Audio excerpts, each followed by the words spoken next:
Nice and low and close to the sidewall.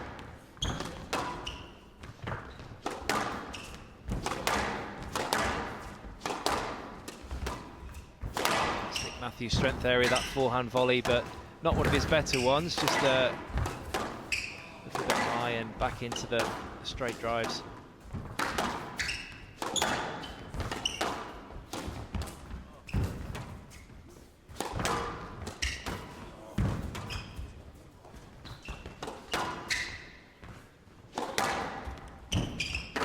Started doing that very well last night against Barker when he was in trouble. Instead of trying to hit his way out of trouble at the front, he started to use the lob, as you see Matthew does time and time again, to great effect.